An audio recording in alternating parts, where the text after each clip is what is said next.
Hello friends, welcome back to my channel KY education. कैसे हो आप सब? आई होप आप सब अच्छे होंगे। लास्ट वीडियो में हमने अपना मौर्य साम्राज्य को कंप्लीट किया था। मौर्य साम्राज्य कंप्लीट हो गया था। मौर्य कला के बारे में डिस्कस किया था। मौर्य साम्राज्य का अंतिम सम्राट होता है वृद्धरथ, जिसकी हत्या पुष्यमित्र शुंग के द्वारा कर दी जाती है और एक नए वंश की स्थापना होती है।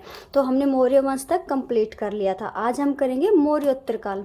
मौर्योत्तर काल यानी मौर्य काल के बाद कौन कौन से छोटे राजवंश जो भारत में स्थापित होते हैं उनके बारे में हम डिस्कस करेंगे। मौर्योत्तर काल के बारे में। मौर्योत्तर काल क्या था? वो एक ब्राह्मण साम्राज्य था। मौर्य साम्राज्य के बाद क्या होता है? ब्राह्मण साम्राज्य का उदय होता है। ये जो वंश होंगे ये ब्राह्मण साम्राज्य यानी ब्राह्मण धर्म को मानने वाले थे। ब्राह्मण साम्राज्य थे ये। इनका जो धर्म था वो ब्राह्मण था। फिर ये जो मौर्य काल में हम क्या देखते हैं? बौद्ध धर्म का विकास हमें देखने को मिलता है। चंद्रगुप्त मौर्य के द्वारा मौर्य साम्राज्य को विस्तृत किया जाता है।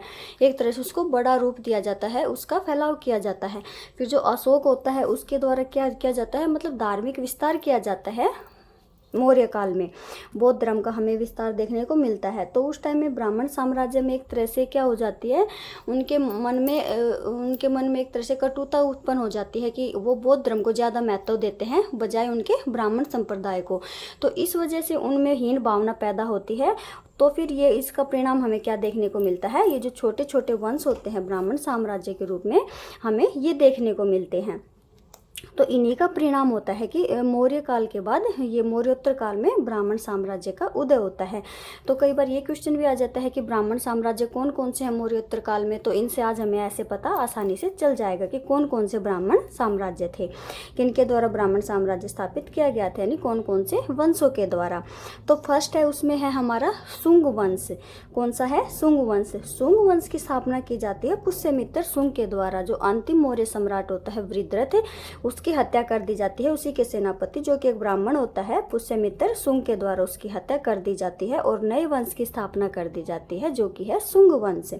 इस टाइम में जो राजधानी होती है वो कौन सी बनाई जाती है? विदिशा। मौर्य काल में हमने पढ़ा था जो राजधानी थी वो हमारी पाटलिपुत्र होती है, लेकिन शुंग वंश पुष्यमित्र शुंग के द्वारा राजधानी विदिशा को बनाया जाता है।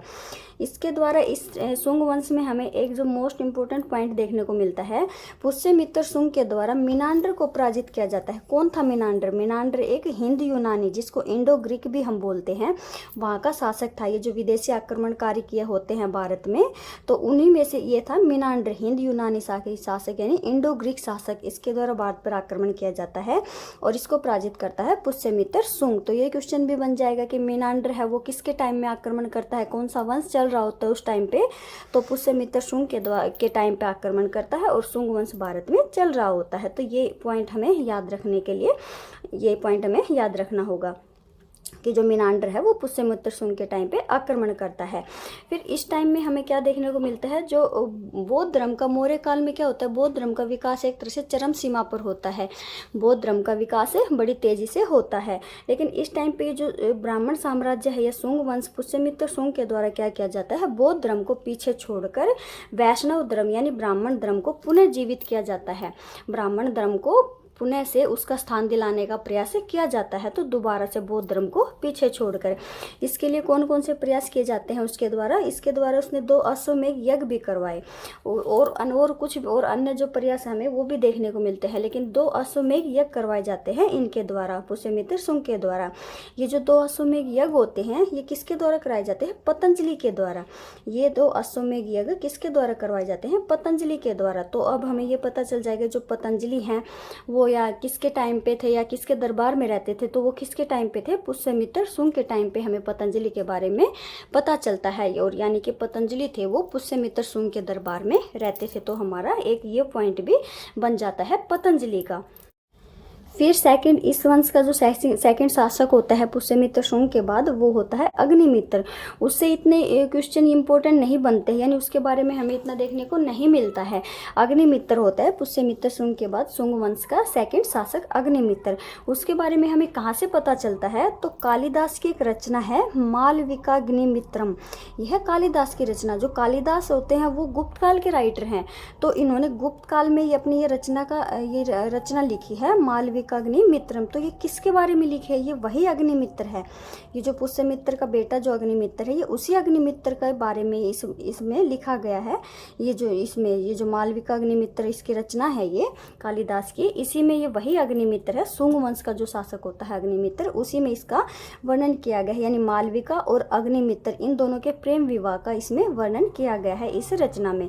तो ये हमें इंपॉर्टेंट रचना देखने को मिलती है कालिदास की, मालविका अग्निमित्रम। तो इसी अग्निमित्र के शुंग वंश का जो शासक होता है उसी के बारे में हमें पता चलता है। फिर है इस वंश का अंतिम शासक जो हमें देखने को मिलता है वो है देवभूति। इस वंश का अंतिम शासक होता है देवभूति। तो ये बात हमें याद रखनी है, इस वंश की स्थापना पुष्यमित्र शुंग के द्वारा की जाती है और इस वंश का अंतिम शासक होता है देवभूति। इस वंश में इस टाइम में जो इस वंश का जो टाइम होता है शुंग वंश का, इसमें वैष्णव धर्म के उत्थान का काल, यानी बौद्ध धर्म को पीछे किया जाता है और वैष्णव धर्म को बढ़ावा दिया जाता है। ब्राह्मण धर्म होता है, ब्राह्मण संप्रदाय जो होता है उसको बढ़ावा दिया जाता है, उसका प्रसार किया जाता है, वैष्णव धर्म का उत्थान किया जाता है इस काल में।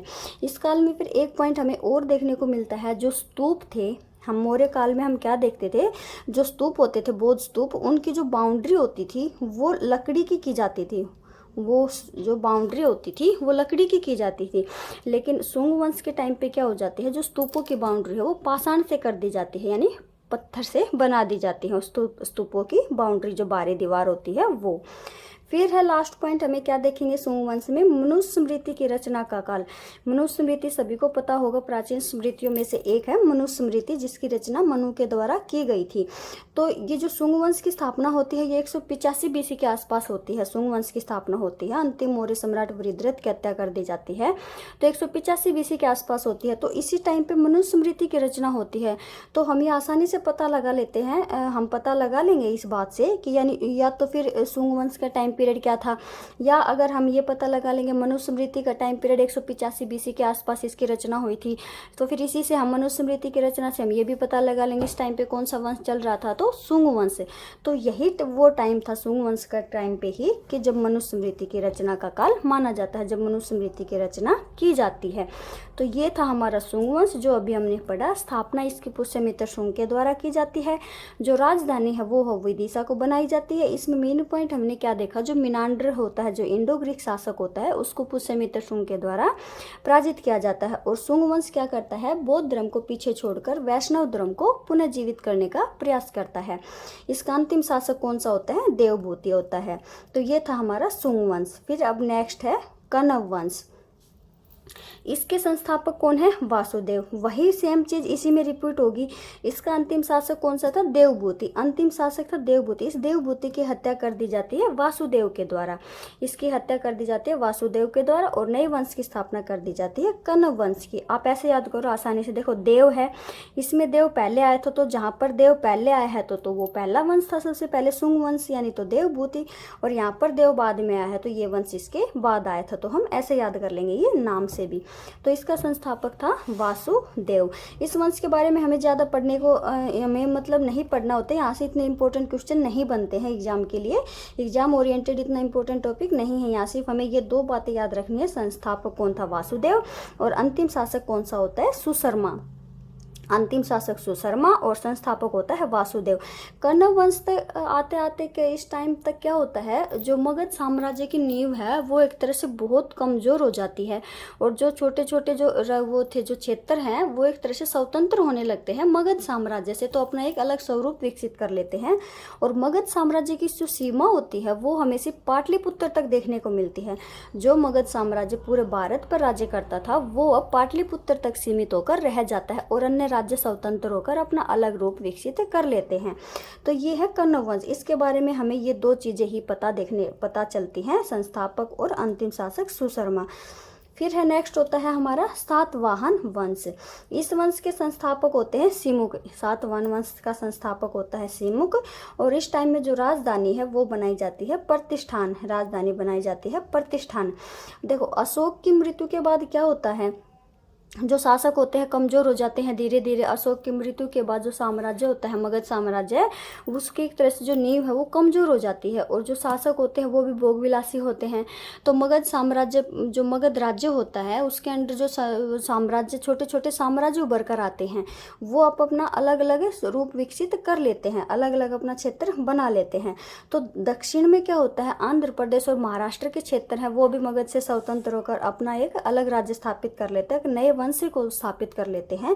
और ये वही क्षेत्र होता है सातवाहन वंश का। आंध्र प्रदेश और महाराष्ट्र का जो क्षेत्र होगा, वहाँ पर ये कौन सा वंश विकसित हो जाता है, हमारा दक्षिण में हम देखें तो सातवाहन वंश। तो ये जो 3 वंश है ये ब्राह्मण साम्राज्य के वंश है, ये जो कुसुंग वंश, कण्व वंश और सातवाहन वंश, ये हमें ब्राह्मण साम्राज्य के रूप में देखने को मिलते हैं। तो दक्षिण में होता है सातवाहन वंश का विकास। सातवाहनों में शासकों में जो सबसे प्रतापी राजा हम जिसको बोलेंगे, सबसे शक्तिशाली शासक जिसको बोलेंगे, वो होता है गौतमीपुत्र सातकर्णी।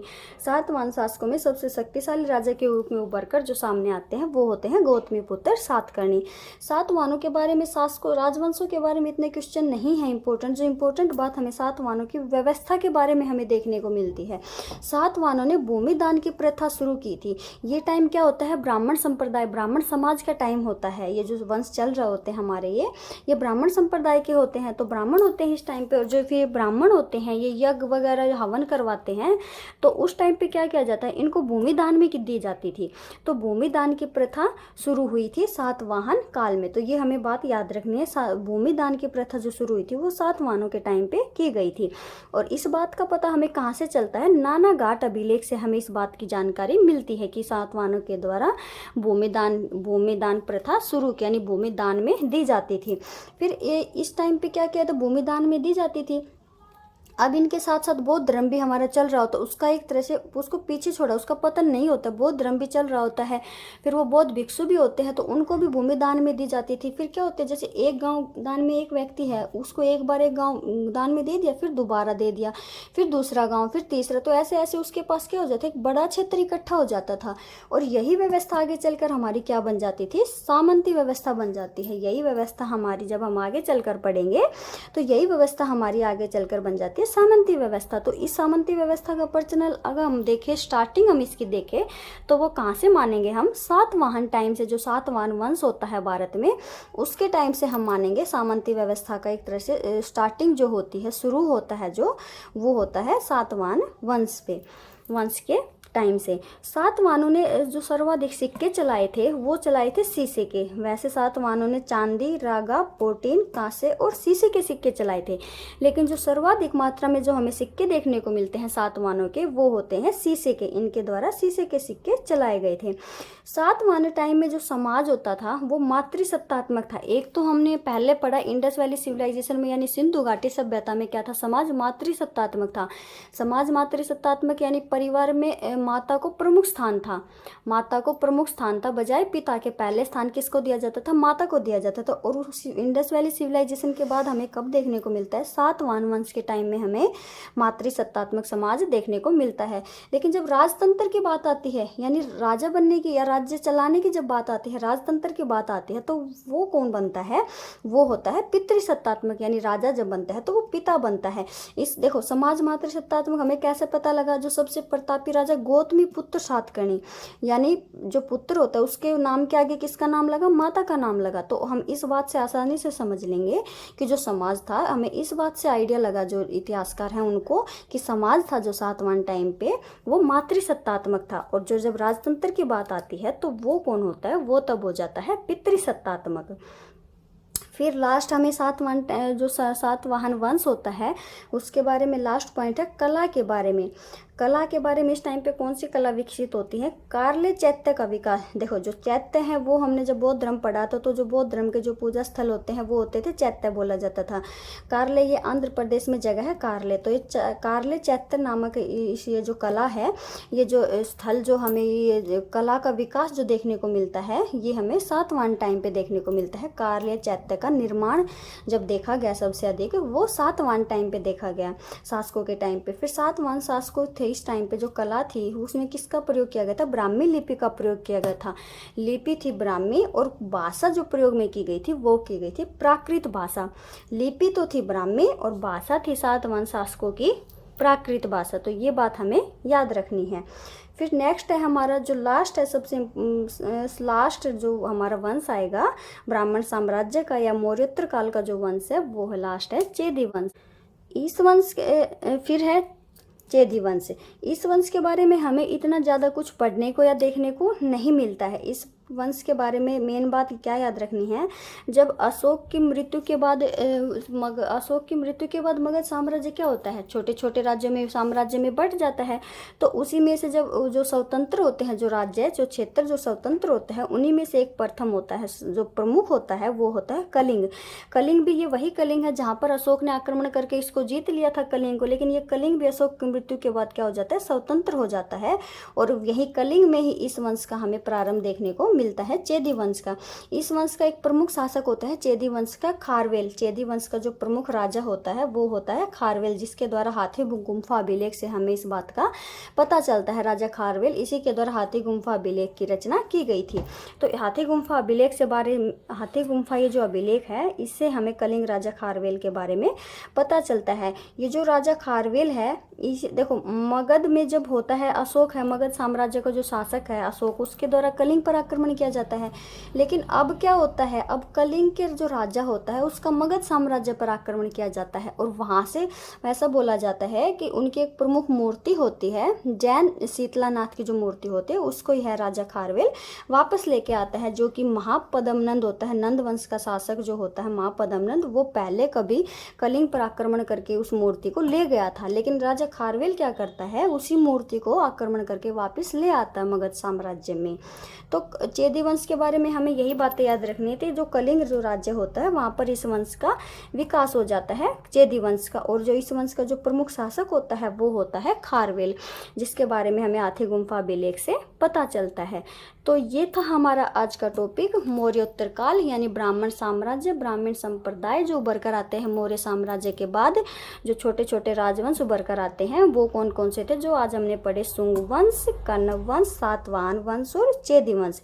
ये 4 थे मौर्योत्तर काल के बारे में। ये तो थे भारत में। अब हम नेक्स्ट वीडियो में करेंगे जो विदेशी आक्रमणकारी, क्योंकि जब साम्राज्य छोटे छोटे भागों में विभक्त हो जाता है या कमजोर हो जाते हैं जब वहाँ के शासक, तो बाहरी शक्तियों को भी आक्रमण करने का मौका मिल जाता है। और यही उस टाइम पे इंडिया में भी होता है।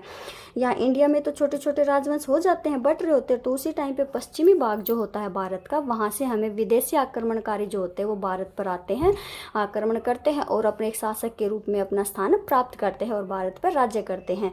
इंडो ग्रीक शासक है और भी शासक है, तो उनके बारे में हम पढ़ेंगे नेक्स्ट वीडियो में। तो ये था हमारा आज का टॉपिक। आई होप फ्रेंड्स आपको ये टॉपिक अच्छे से क्लियर हो गया होगा।